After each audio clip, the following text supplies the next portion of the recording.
کو بلا کے لاؤ. جب بلانے گئے تو رستے میں عورت پہ نظر پڑی. پہلی نظر تو معاف ہے لیکن دوبارہ دیکھ بیٹھے.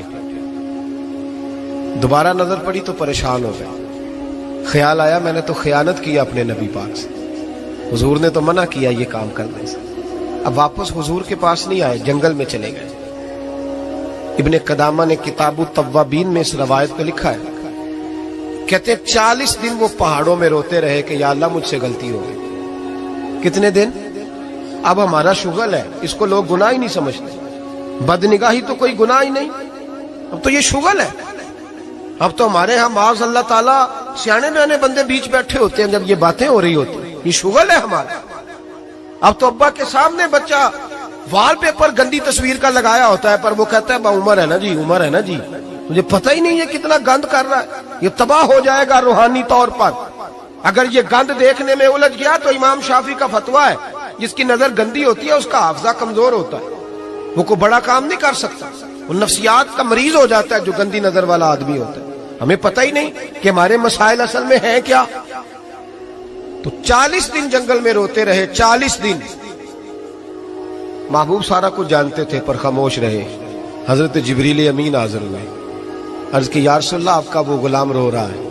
رب کہتا اسے بلا لے, میں نے اس کا گناہ معاف کر دیا ہے. تو نبی پاک صلی اللہ علیہ وسلم نے حضرت مولا علی شیر خدا اور جناب سلمان فارسی کو بھیجا, فرمایا فلاں جگہ ہے لے آؤ.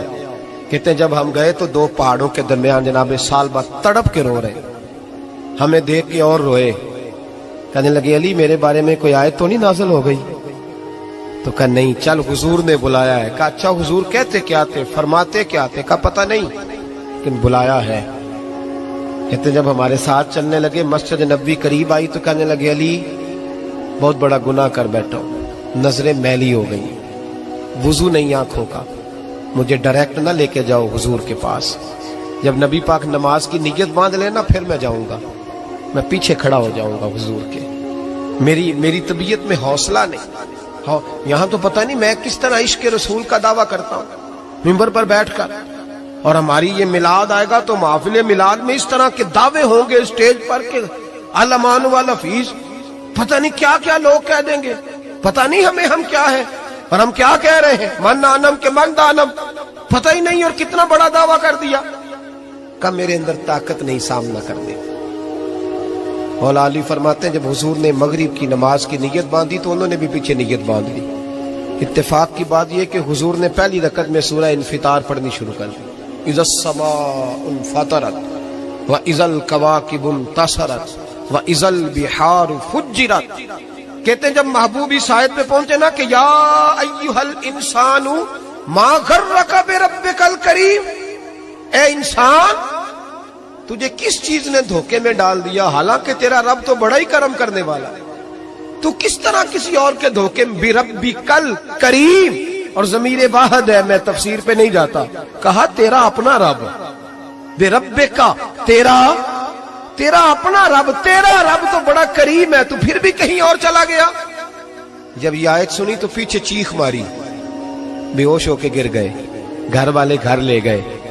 نماز مکمل ہوئی تو حضور نے فرمایا کیا ہوا؟ عرض کی حضور وہ تو رو پڑے تھے, گھر لے گئے. محبوب پیچھے گئے تو بے سدھ پڑے, تیز بخار ہو گیا.